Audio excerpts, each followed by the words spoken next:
Hey everyone, welcome back to the Bin Zone. Today we're diving into an incredible story from House of the Dragon that will leave you questioning everything you thought you knew about dragon taming. What if I told you that a commoner, someone with no direct Targaryen blood, managed to tame one of the most magnificent dragons in this series? Yes, you heard that right. But just how is that possible? Well, guys, hit that subscribe button and stick around as we unravel the mystery of Addam of Hull and his extraordinary bond with Seasmoke. From ancient chants to deep familial ties, this is a story that you don't want to miss. Just who is Addam of Hull exactly?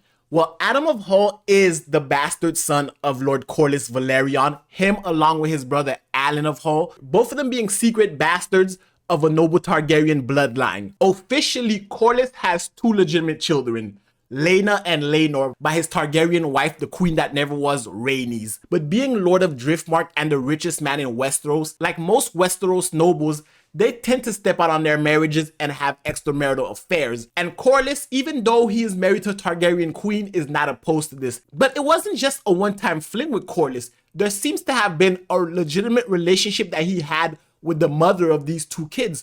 Because not only did he have Alyn, he also went back and had Addam.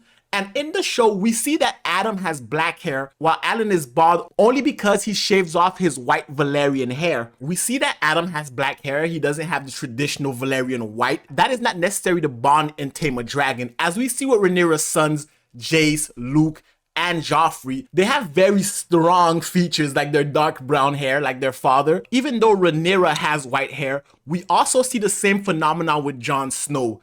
Rhaegar Targaryen had white hair, but Lyanna Stark had dark black Stark hair, so Jon had his mother's hair. In this case, Addam was born with the black hair of his mother, while Alyn was born with Corlys's white hair.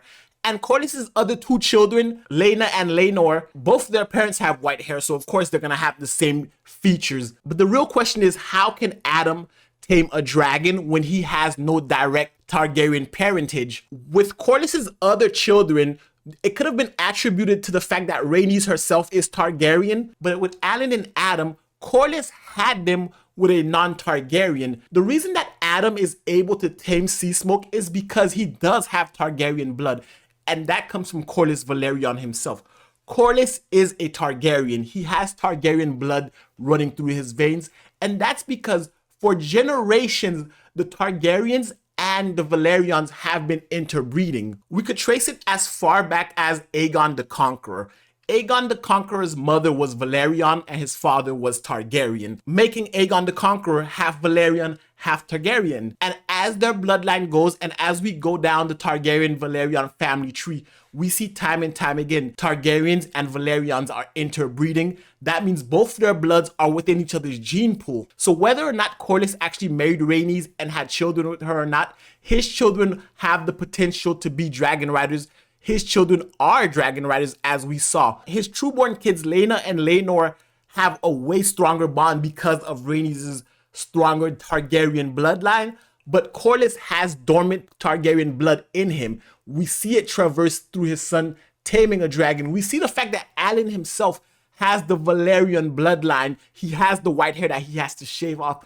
Gives the possibility that Alyn of Hull could also ride a dragon just like his brother Addam. But why is it Seasmoke was able to go and find its own rider when Addam wasn't trying to tame it in the first place? And the answer to that is because of Seasmoke's bond with its previous rider, Laenor Velaryon. Seasmoke's very first rider was Laenor. We know that Targaryens traditionally have their babies sleep with dragon eggs. That way the bond is even stronger. So when Seasmoke hatched and it bonded with Laenor, that created a very powerful bond.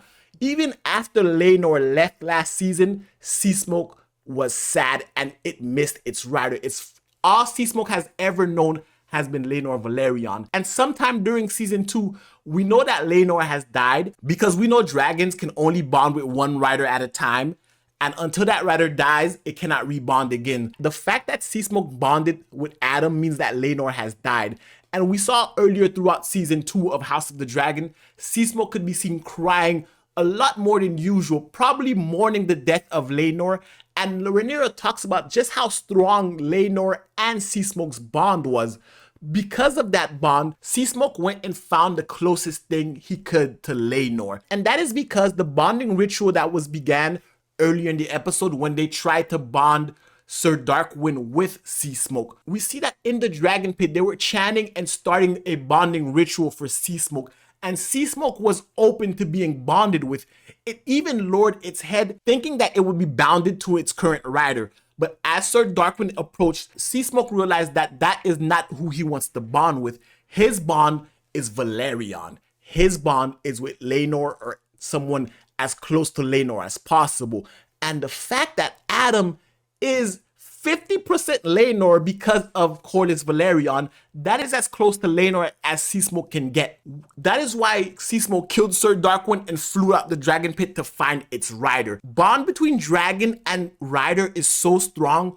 Earlier in season 2, we saw how when Rhaenyra was grieving Lucerys, Syrax was also grieving. Even though Lucerys is not its rider, it felt Rhaenyra's pain. If Rhaenyra's hurt, it's hurt. Syrax is bonded with Rhaenyra. We were reminded time and time again with Daemon and Caraxes. If Daemon is agitated, Caraxes is agitated. We see how strong the dragon bond is. So with Seasmoke losing Laenor, the closest thing it could find was Addam. And Addam has the free spirit that Laenor had, the want for adventure, the need to be free. And that's a characteristic that Laenor took with him to his grave. That's why he escaped at the end of season 1. And we see throughout this season, even as Addam talks to Alyn, he wants more. He wants greater things. And that attracts a dragon like Seasmoke, a dragon who wants to fly around in the skies and enjoy itself as it once did with Laenor Velaryon. This taming ritual was highly unusual because the dragon itself sought its rider. Usually it's the rider that goes and finds the dragon, but because of the spirit that Seasmoke has, the bond and connection, the free spirit that it shares with Laenor and now shares with Addam, it goes out and gets what it wants, as opposed to being a dragon that will subside to just anybody, being confound. Out of all the dragons in the Dragon Mount in Dragonstone, Seasmoke is the only dragon we see consistently flying outside on its own. It's not even chained up in there. Other dragons like Syrax and Meleys never left without their rider, but Seasmoke is always out and about. That just goes to show just how deep the blood magic between Targaryens and their dragons are.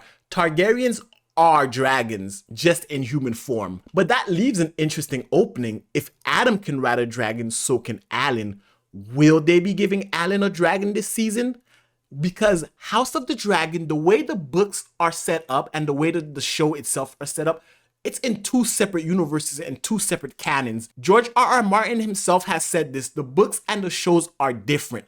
So the possibilities are endless, especially with Sheepstealer the dragon looking like it's about to bond with Rhaenyra Targaryen. But I'll save that one for another video. But guys, that's just my thoughts on it. I'd love to hear your thoughts about it in the comment section below. And if you like this video, give it a thumbs up, hit the subscribe button, and until next time, binge on.